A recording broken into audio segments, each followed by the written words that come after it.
estamos de volta com o programa Primeiros Passos, hoje conversando sobre as diferentes metodologias adotadas pelas escolas aqui no Brasil, né? A gente conversou no primeiro bloco sobre o ensino em tempo integral, vamos falar agora sobre o ensino bilíngue.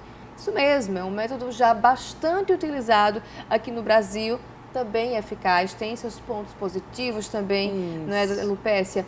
Lupécia, como é que funciona, nesse caso, o ensino bilíngue nas escolas? Bom, quando a gente pensa no ensino bilíngue, a criança vai aprender duas línguas, né? A língua portuguesa e, geralmente, o inglês, mais requisitado. Então, a intenção é que a criança aprenda as duas línguas concomitantemente. Só que há uma preocupação de não atrapalhar a alfabetização na língua portuguesa, né? Eu acho que a gente precisa pensar nesse sentido. Das duas línguas, a criança já muito pequena, introduzindo essas duas línguas, é muito bom. Pesquisas revelam que melhora a concentração, crianças conseguem responder mais rápido, raciocínio lógico é bem desenvolvido. Mas eu tenho essa preocupação quanto à alfabetização na língua portuguesa, que é a língua nativa, né? Então, como é que fica... tem que ter muito cuidado para não ficar confuso na cabeça da criança. na cabeça da criança, porque pode acontecer. Pode acontecer da criança chegar na fase de alfabetização e estar confusa e não conseguir se alfabetizar nenhuma nem outra língua. Há essa possibilidade que a gente precisa ter esse cuidado, né? Pensar e planejar bem para que isso não aconteça nem atrapalhe. E pensar exatamente qual é o seu objetivo, que ela se alfabetize em qual das línguas, nas duas línguas. Será que a criança tem condições de conseguir isso?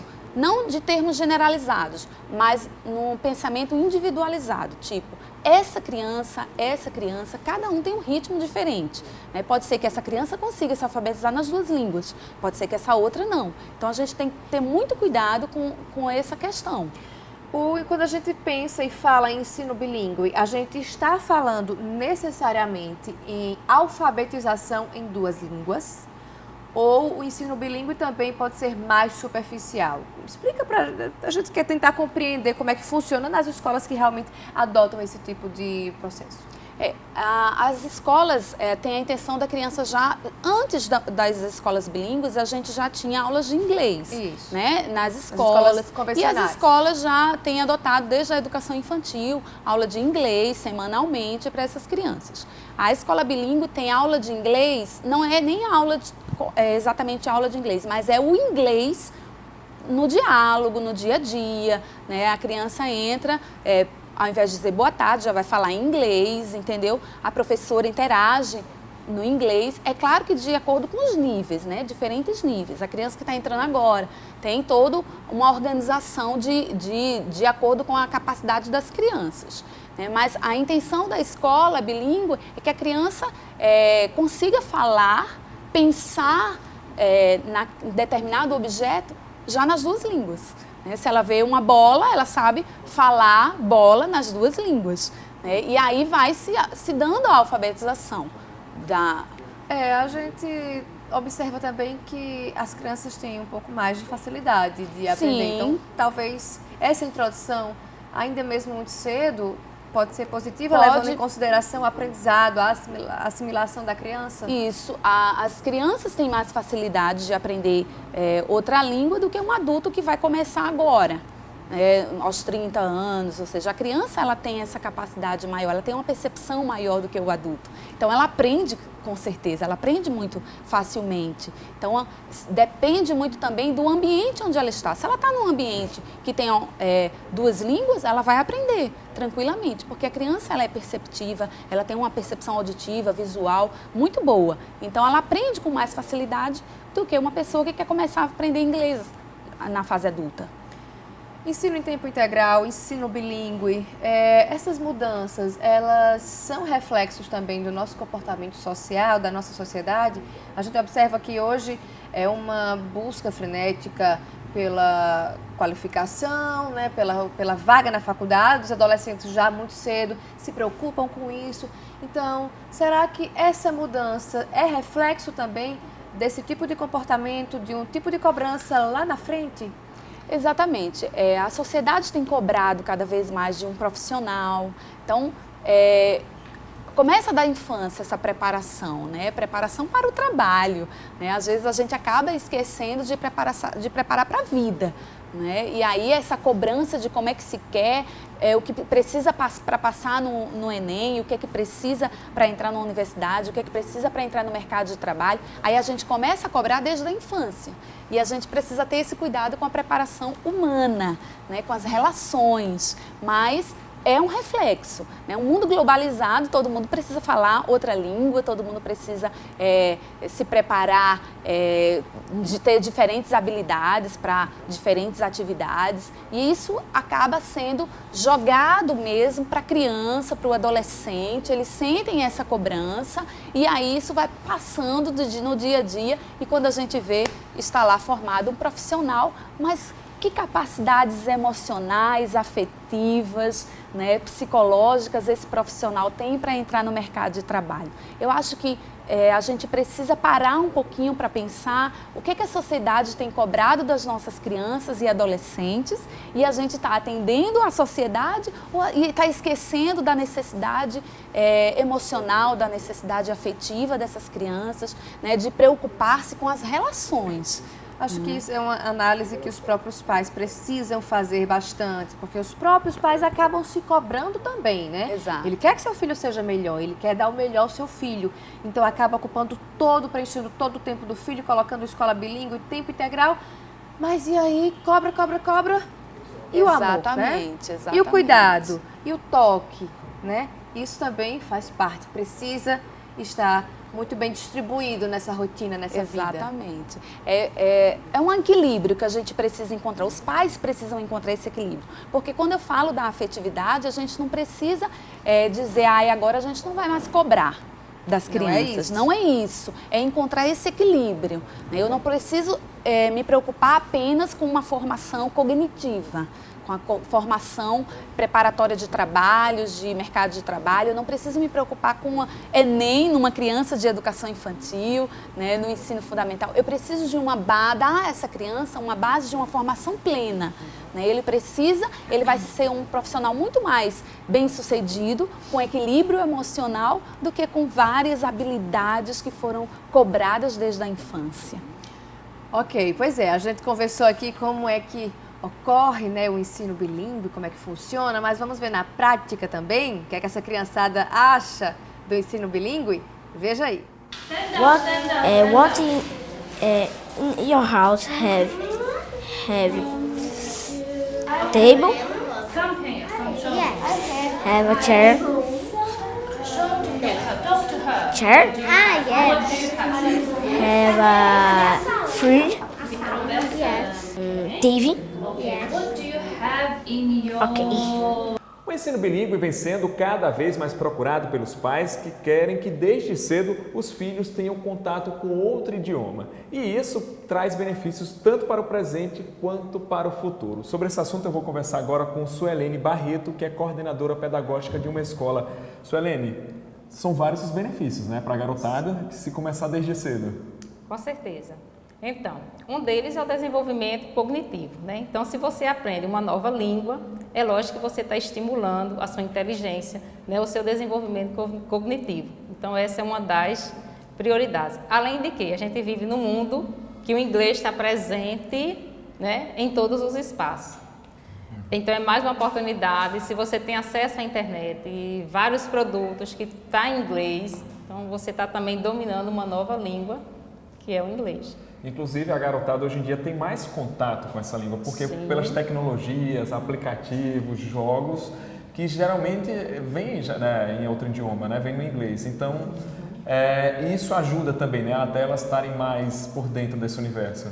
Com certeza, né? Como você mesmo já disse, esse mundo tecnológico, inglês. Então, eles já dominam e já tem palavras que eles já sabem. Isso facilita ainda mais ainda na sala de aula, no processo de aprendizagem, porque eles já dominam muitas palavras, porque já está lá no uso diário, na tecnologia, onde eles estão diariamente utilizando. Bom, agora explica pra gente, existe a diferença entre o ensino bilíngue e um curso de idioma normal. Explica pra gente a diferença. Certo. Em relação à escola, nós temos o inglês normal, né, em sala de aula, que os alunos fazem, tem 2 aulas por semana, no fundamental, o infantil também tem aula de inglês. E você tem também o inglês fora, que você faz uma cultura, né? Que aí existe isso. E existe o bilíngue na escola, que aí você trabalha, de segunda a sexta você tem aula de inglês, né? Existe aula de inglês e ela serve também para você trabalhar os mesmos conteúdos que a criança estuda, de português, de matemática, de ciência, de história. Você vê esses mesmos conteúdos em inglês. Então você aprende o inglês no cotidiano, nas disciplinas, né? E desenvolve muito mais rápido o inglês. E isso facilita? Isso ajuda também? Facilita, até no domínio, tanto no domínio de conteúdo, como você... porque fica aquela coisa assim, a prática. Uma coisa é você decorar só palavras em inglês, frases em inglês, e outra é você estar em uma aula 45 minutos falando só inglês e revendo aqueles conteúdos que você já viu, seja de ciência, seja de história, e ela vai utilizar muitas imagens, né, para facilitar a aprendizagem do aluno relacionado àquele conteúdo. Como é o método em sala de aula? O que é que vocês utilizam também para facilitar essa compreensão? Então, sempre que a gente vai trabalhar qualquer conteúdo, primeiro você sonda o conhecimento prévio. O que é que você já sabe sobre isso, né? Que conhecimento você já sabe? Feito isso, aí você planeja. Tá, eu sei que os alunos estão sabendo isso. Então, a partir daqui, eu planejo para eles irem além do que eles já sabem. E aí você problematiza, você traz questões desafiadoras que faça com que motive você a aprender. E esse ensino bilíngue, vocês recomendam a partir de que idade, a partir de que série? Então, a partir de 3 anos aqui a gente já tem o bilíngue. Crianças com 3 anos, além de ter o inglês normal na sala de aula, eles têm aquela aula de inglês e ele também pode participar do bilíngue, a partir de 3 anos. Esse curso bilíngue também tem uma diferença para os cursos de idioma que são oferecidos, né, fora das escolas, porque também vocês trabalham por série, não por nivelamento, né? O nível de inglês. Isso. Uhum. As crianças de 3 anos de idade, que têm aqueles conteúdos específicos de 3 anos, então no bilíngue aqui na escola, ela vai ver esses mesmos conteúdos, só que em inglês. Essa é a diferença, né, dessa escola normal de inglês. Bom, então você recomenda aí aos pais que, quem puder, que faça isso, né? Ou seja, que estimule desde cedo o outro idioma? Com certeza, né? E a criança ela aprende muito mais rápido enquanto criança. Para você aprender depois, né, a gente tem mais dificuldade. A facilidade que a criança tem de aprender é muito rápido. Né? Impressiona, é mais fácil que a gente. Muito mais fácil que a gente.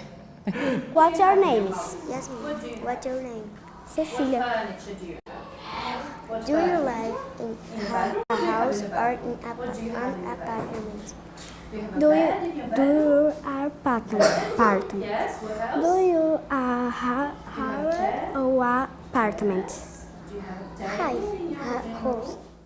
Pois é, você viu aí, para a criança tudo é diversão, né? Então elas acabam gostando bastante também de aprender uma outra língua.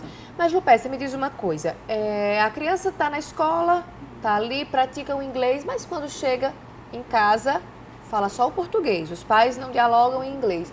Isso pode dificultar o aprendizado da criança? Ou não? Ou até bom, porque sacramenta aí que a língua materna é o português. Pode acontecer confusão na cabeça das crianças, né? A cabecinha, ora fala português, ora fala inglês, e é aí que eu falei, por isso que eu falei na questão da alfabetização, que pode acabar confundindo, né? Porque quando a criança, ela treina diferentes línguas desde pequenininha, ela começa a falar, então tudo que ela vê, ela vai lembrar daquele objeto, daquele nome em 2 línguas. Né? Então, ela pode se confundir na hora de falar. E em casa é a referência, né? A casa é a referência.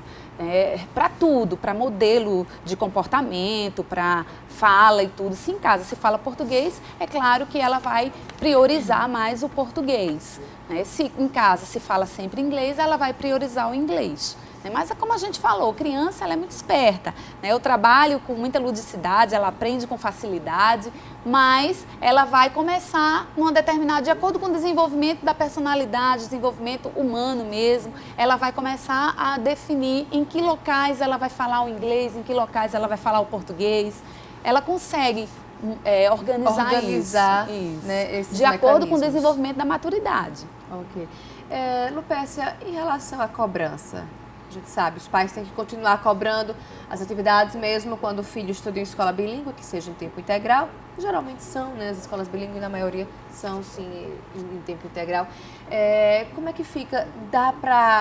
Como é que fica essa cobrança dos pais em relação ao ensino, à responsabilidade com as tarefas?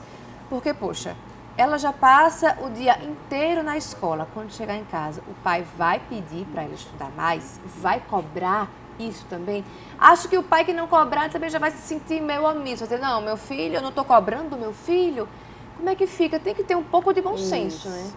É complicado, sabe, para os pais também, porque há sempre aquele sentimento de culpa. Passei o dia inteiro trabalhando, ainda vou cobrar dele, passei o dia inteiro trabalhando, vou dizer não para o que a criança está pedindo. E aí é que os pais precisam também ter essa maturidade, né, de saber a hora de cobrar e a hora de dizer não, a hora de dizer sim.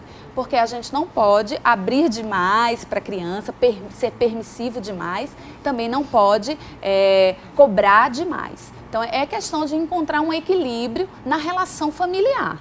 Né? Porque, como eu falei, a escola faz o papel da escola, mesmo em tempo integral, faz as atividades, mas em casa tem que ter a presença dos pais. E o pai se mantém presente quando pergunta como foi a escola, né? Quando quer ver a agenda, quando quer ver o caderno para ver letra de aluno, quando quer ver as atividades, se ele tem feito, se tem recado da professora, sabe? Essa cobrança que não precisa ser uma cobrança pedindo para estudar mais, isso, necessariamente. não, mas mostrar